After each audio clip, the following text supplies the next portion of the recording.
the Redskins, hail victory. Praise on the... I need the, can I get the one shot? Yes, please. Thank you. Get in here nice and tight. Please help us. I'm asking anyone out there to retweet this video, your TV right now. As a Washington Redskins fan, please help us. Step in. The NFL needs to step in. This happened before. There's a history of this. The NFL stepped in with the Giants in the early 80s. They need help. This was a once proud organization that is an embarrassment. Doesn't matter if they fire Jay Gruden. Doesn't matter if they fire Minuski. It will always be the same with Dan Snyder at the helm. Please, Mr. Snyder, we hate you. Sell the team. I need to say it again. We hate you. I'm sure you're a very nice man. You treat your family great. You're generous in the community. You're horrible as a football owner. You don't understand. The stadium's empty. Are you colorblind? Those seats are empty. They're all Bears fans. We have no fan base anymore, guys. Name another once proud organization that sunk this low in the major sports. You can't. We're the saddest disgrace in the history of sports. Mr. Snyder, please sell the team. Or NFL, please come in and take the team from him. I beg you. A once proud and now disgraced Washington Redskins fan. Strong. So in that 1 minute, Don, he pretty much advocated socialism, taking away somebody's private company.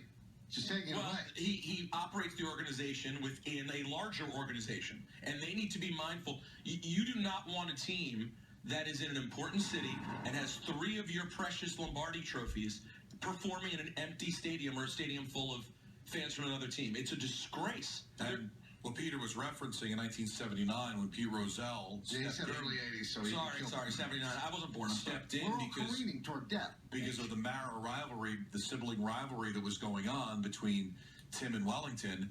He stepped in and he convinced them to hire George Young, and then the Giants started rattling off Super Bowls. And the Giants were kind of in the situation the Redskins were in.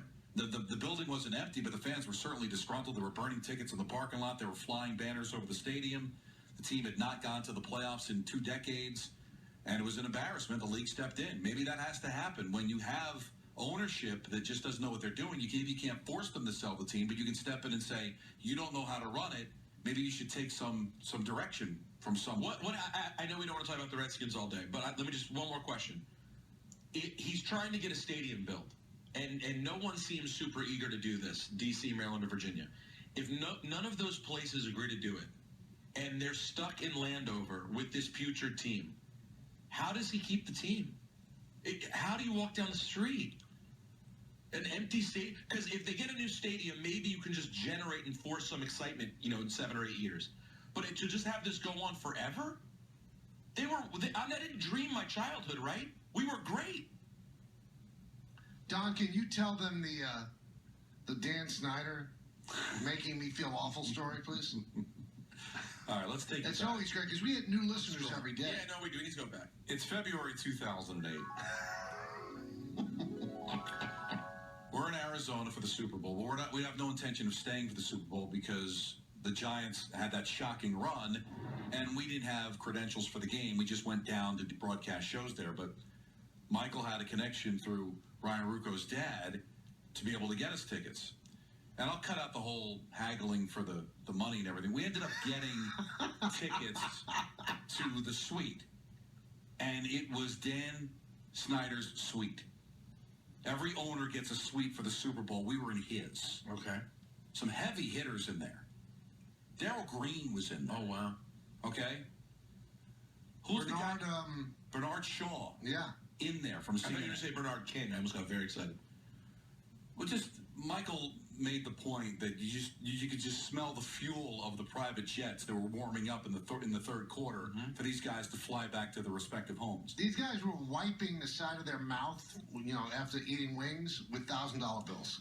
So one of the greatest days of my life, I'm sitting there watching my team upset the New England Patriots, upset their perfect season. Unbelievable. But one of the biggest and not the highlights of the moment, not the Plexico Burress home run, not the helmet catch by David Tyree. No. It was Daniel Snyder in the middle of the game screaming, Where are the cookies? They haven't brought the cookies. Where are the cookies? This is Snyder. Yes. Screaming. Yeah, In with front of his, everyone. with his Small man. cell phone with the Redskin logo on it.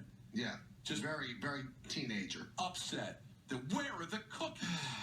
So the cookies come, He doesn't see them. but Daniel is engrossed in the game.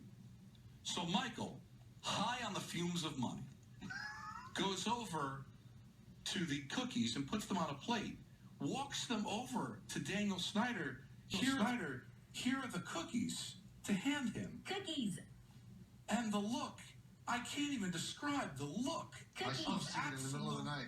disgust that Michael K was going to hand him cookies on a plate. Michael was trying to suck up to a billionaire and an NFL owner, and he would have none of it. Cookies. Who is this person? I thought we were going to get thrown out. Now, I have a because question. we weren't supposed to be there anyway. What was your book? Because these were Tom Cruise's tickets we were using.